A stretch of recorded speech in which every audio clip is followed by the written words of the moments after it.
రాష్ట్రంలో పారిశ్రామిక వృద్ధి వేగంగా జరుగుతుందని ఎమ్మెల్యే కాగిత కృష్ణప్రసాద్ అన్నారు. కృష్ణా జిల్లా పెడన నియోజకవర్గంలో పర్యటించిన ఎమ్మెల్యే కాగిత కృష్ణప్రసాద్ పలు అభివృద్ధి కార్యక్రమాల్లో పాల్గొన్నారు. కొంకేపూడి ఈదుమూడి జలధర మిషన్తో పాటు 2 వాటర్ ట్యాంకులు ప్రారంభించిన ఎమ్మెల్యే కాగిత కృష్ణప్రసాద్ దావోజీపాలెంలో నూతన PACS భవనానికి శంకుస్థాపన చేశారు. చోడవరంలో సచివాలయ భవనాన్ని ప్రారంభించారు. కూటమి ప్రభుత్వం పాలనలో అన్ని వర్గాలకు మేలు జరుగుతుందని ఎమ్మెల్యే అన్నారు. రైతులకి ఈ ప్రభుత్వం ఎప్పుడు కూడా అండగా నిలవాలన్న లక్ష్యంతో ఈ రోజున గౌరవ ముఖ్యమంత్రి నారా చంద్రబాబు నాయుడు గారు పనిచేస్తా ఉన్నారు. అందులో భాగంగానే మరి రైతు సోదరులకి ఏ విధంగా మరి మన కూటమి ప్రభుత్వం అధికారంలో వచ్చిన దగ్గర నుంచి ఏ విధంగా రైతు సోదరులకు అండగా నిలుస్తా ఉన్నారో మనందరం కూడా చూస్తూ ఉన్నాం.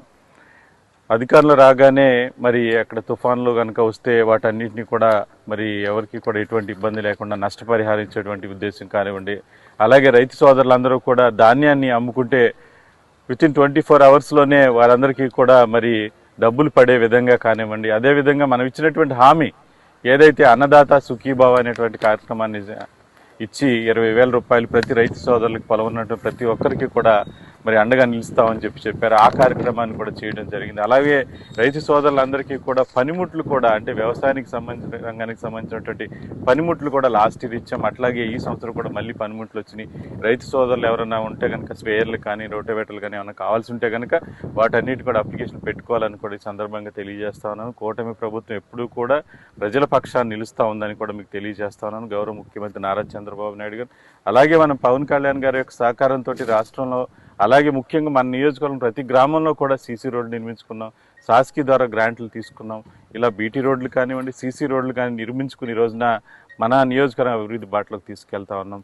కేంద్ర ప్రభుత్వంలో ఉన్నటువంటి మోడీ గారికి సహకారంతో ఈ రోజున పోలవరం కానివ్వండి, అలాగే అమరావతి రాజధాని కానివ్వండి ముందుకు తీసుకెళ్తా ఉన్నాం. రాష్ట్రంలో గౌరవ ముఖ్యమంత్రి నారా చంద్రబాబు నాయుడు గారు ఆయనకున్నటువంటి అనుభవంతో అనేక రకాలైనటువంటి పరిశ్రమల్ని ఈ రోజున రాష్ట్రానికి తీసుకొస్తా ఉన్నారు.